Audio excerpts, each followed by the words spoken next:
l'essentiel. L'essentiel. Je voudrais revenir à l'essentiel. L'essentiel, c'est qu'on est en échec. On constate par les chiffres.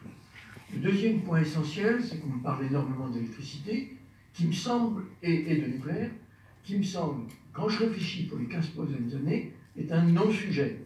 C'est-à-dire que globalement, le nucléaire fait bien son rôle, et la seule chose que je constate au niveau européen aujourd'hui, c'est qu'on est en train de fragiliser le réseau électrique européen de manière dramatique. On le fragilise de manière économique, comme l'a expliqué Percebois, mais on le fragilise aussi du point de vue technique, parce qu'on sait bien que dans les 10 années qui viennent, vous prenez ce qui se passe en Angleterre, en Allemagne, il va y avoir une pression formidable pour arrêter les réacteurs charbon, les centrales à charbon, voire les centrales à gaz, incapacité de réinvestir parce que le système économique actuel ne marche pas, c'est-à-dire, en même temps, je vois que RTE vient de sortir un document dans lequel la France se débarrasse de sa responsabilité d'équilibre de réseau pour la reporter au niveau européen. C'est le document qui est sorti la semaine dernière. Donc, globalement, tout ça est en train de se planter.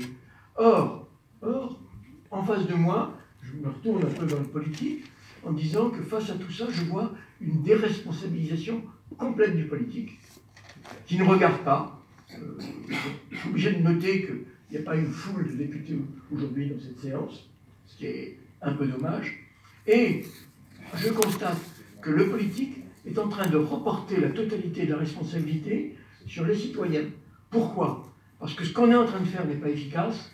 Et qu'est-ce qu'on dit aux citoyens? C'est à vous maintenant de réduire vos consommations, quel qu'en soit le prix. Et quand on parle du prix, de réduire de 20 ou 30% la consommation d'un habitat existant et non pas d'un habitat neuf pour faire des merveilles, eh bien, on parle de 500 à 1000 milliards à mettre sur la table.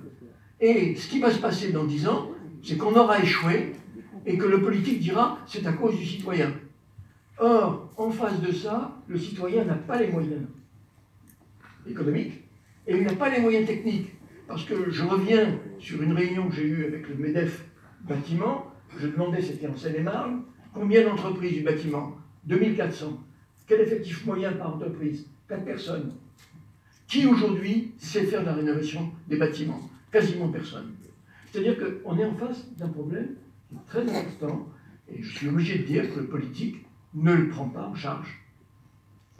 Et donc, il me semble bien que dans tout ce débat, on peut toujours poser des tas de questions sur le nucléaire. Notre vrai problème, on va le retrouver sur le transport, y compris à l'étranger, le rôle de Renault revient là-dessus, et on va le trouver dans la nécessité d'un plan Marshall de la rénovation du bâtiment.